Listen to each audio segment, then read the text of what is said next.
Imagine explaining modern life to someone living 200 years ago.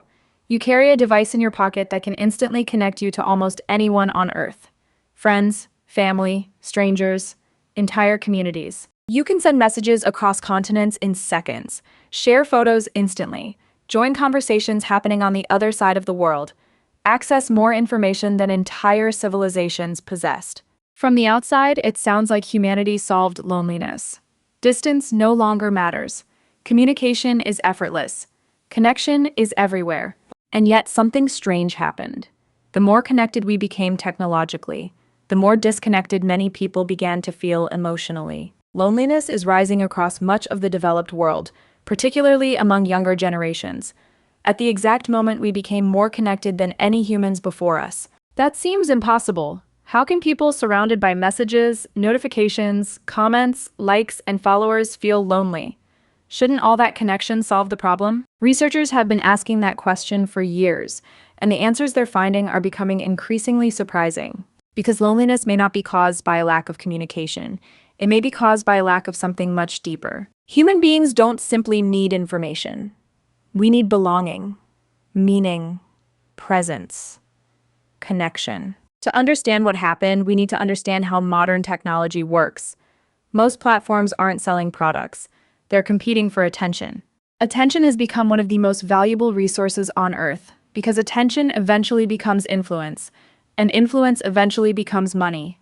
Every notification, every recommendation, every infinite feed exists for a reason. The longer you stay engaged, the more valuable your attention becomes. This creates a powerful incentive.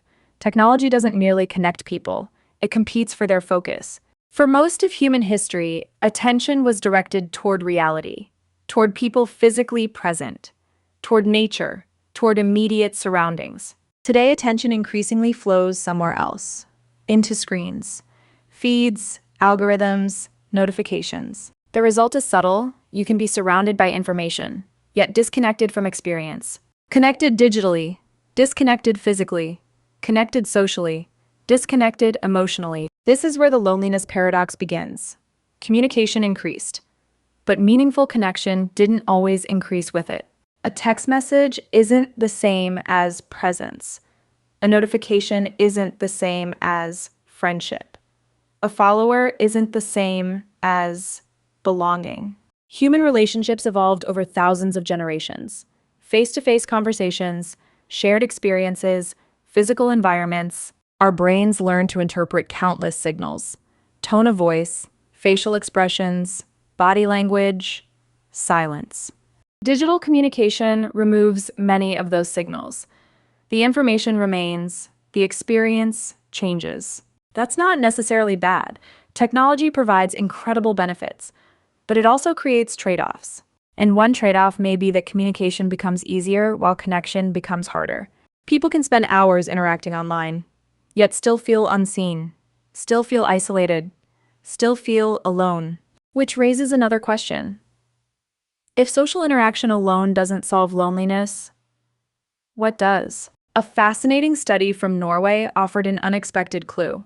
Researchers examined more than 2,500 people living near Norway's largest lake. Initially, they expected social interaction to explain differences in loneliness. That seemed logical. After all, loneliness sounds like a social problem. But something unexpected appeared. People who felt the strongest connection to nature often reported lower levels of loneliness. Not necessarily because they spent more time with other people, because they felt connected to the place itself. One detail stood out.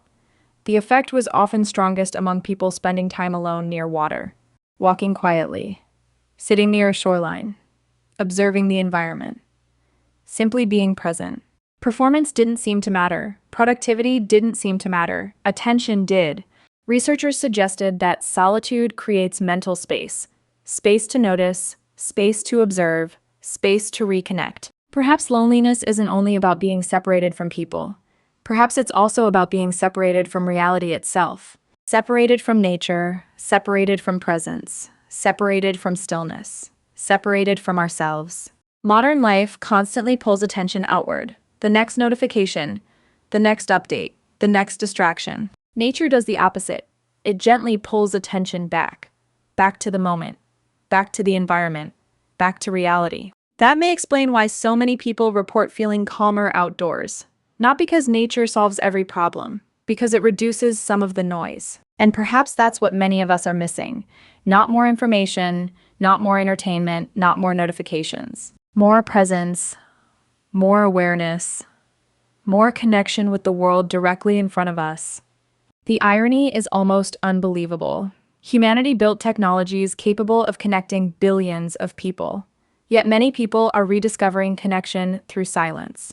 Not because technology failed, but because technology cannot replace every human need.